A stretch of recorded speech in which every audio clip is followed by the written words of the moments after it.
मैं हूँ आपका टीचर दिलावर ख़ान। मैं आपको पढ़ाता हूँ क्लास 7 की साइंस। तो आज हमारा सेकंड लेक्चर है। सेकंड लेक्चर क्या है? सेकंड लेक्चर है सम एमिनेंट मुस्लिम साइंटिस्ट, कुछ ऐसे मुसलमान साइंसदान जिन्होंने साइंस की दुनिया में बहुत अच्छा सा रोल प्ले किया है। वो कौन कौन से साइंटिस्ट हैं और उन्होंने क्या काम किया है साइंस के फील्ड में, उसको आज हम डिस्कस करते हैं। तो फर्स्ट साइंटिस्ट जो है वो हमारे साथ क्या है? मोहम्मद बिन मूसा अल ख्वारिज़मी। ये है क्या? पहला मुसलमान साइंटिस्ट है। कब से?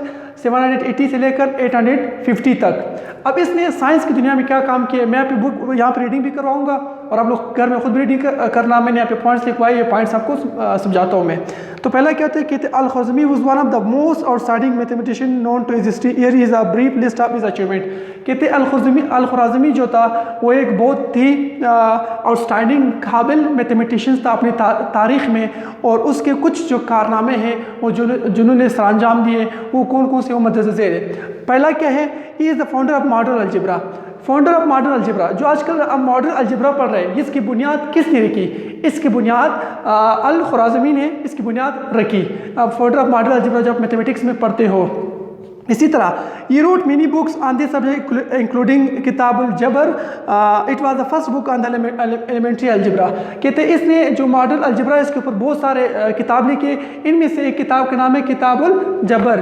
किताबुल जबर ये किताब है जो उसने पहले जो स्टार्टिंग में जो अलजेब्रा शुरू हुई तो उसके ऊपर उसने किताब लिखा, उसका नाम क्या है? किताबुल जबर है। इट इज़ तीसरा काम इसने क्या किया? Introduce Arabic numerals. उसने क्या किया? जो अरबी की जो गिनती होती है, वन जो अरबी गिनती होती है, उसको भी किसने इंट्रोड्यूस करवाया? अल ख्वारिज़मी ने इसको इंट्रोड्यूस करवाया।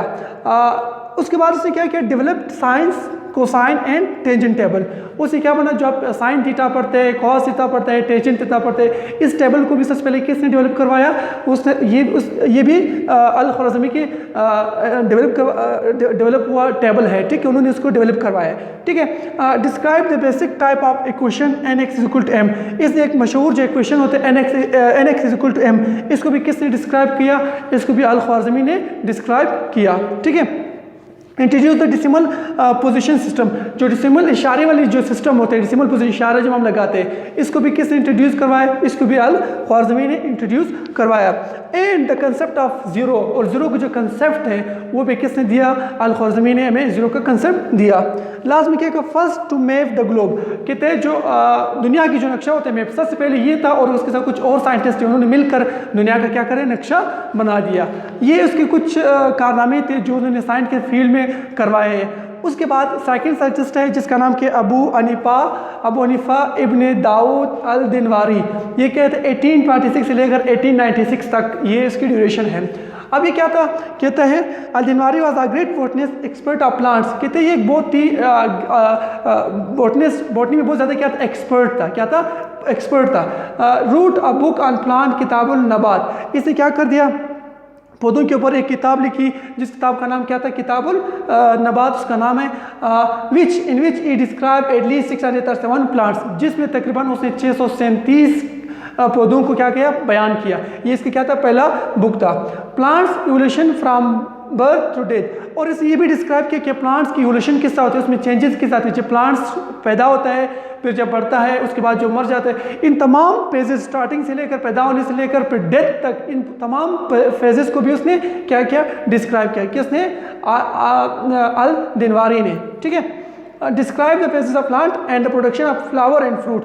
उसने प्लांट के फेजेस को भी डिस्क्राइब किया कि मैंने कहा कि स्टार्टिंग से लेकर पैदा होने से लेकर फिर उसकी डेथ तक। और उन्होंने ये भी डिस्क्राइब किया कि फूल जो प्रोडक्शन ऑफ फ्लावर किस तरह पैदा होते हैं और फ्रूट किस तरह पैदा होते हैं। ये सारे के सारे उसने किसके बारे में दिया? प्लांट्स के बारे में मुझे बताया, क्योंकि वो खुद क्या था? एक बॉटनिस्ट था।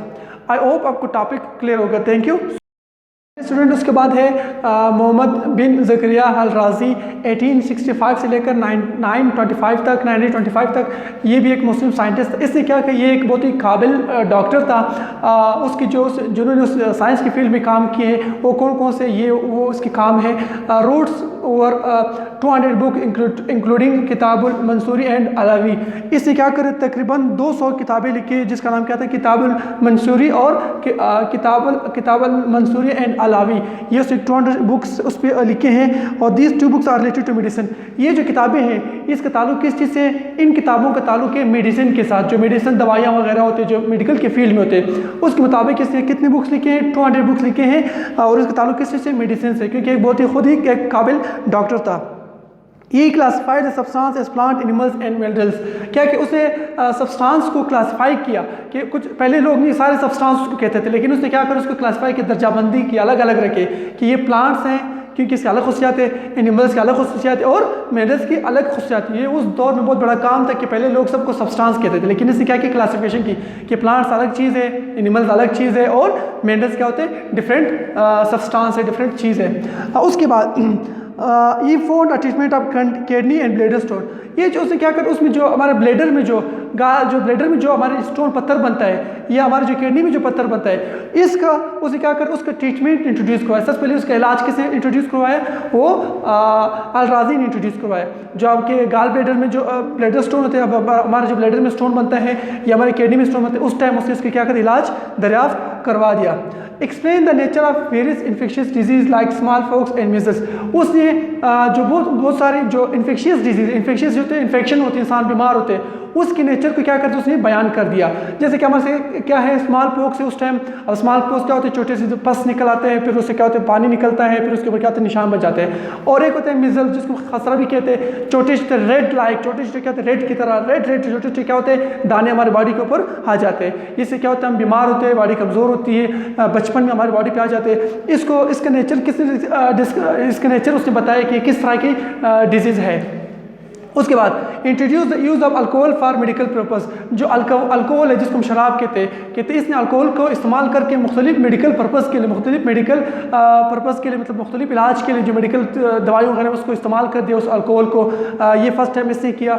उसके बाद urinalysis and stool test, urine test और स्टूल टेस्ट जो फिसिस के जो लेते हैं डॉक्टर उसका टेस्ट करवाते हैं, इसको भी सबसे पहले किसने इंट्रोड्यूस करवाया, उसने अल-राज़ी ने इंट्रोड्यूस करवाया। यूरिन हम लेते हैं पेशाब, फिर उसको हम क्या करते हैं उसका टेस्ट करवाते हैं, बॉडी जो मुख्तलिफ डिजीज़ के बारे में हम मालूम करते हैं। और स्टूल टेस्ट इसको भी सबसे पहले किसने कहा, अल-राज़ी ने किया। ये इनके कुछ मुसलमान साइंसदान थे जिन्होंने साइंस के फील्ड में जो काम किए थे वो ये थे, आज हमने डिस्क्राइब किए। आई होप आपको टॉपिक क्लियर हो गया। अब जो घर में जाकर उसको अपने घर में क्या करना है, पेज नंबर 5 है उस पर कंप्लीट उसकी रीडिंग करना है और उसको समझना है। अगर फिर भी अगर कुछ आपको समझना है तो मुझे फीडबैक दें, मुझसे सवाल पूछे व्हाट्सएप पे, मैं आपको जवाब ज़रूर दूँगा इंशाल्लाह। Thank you so much.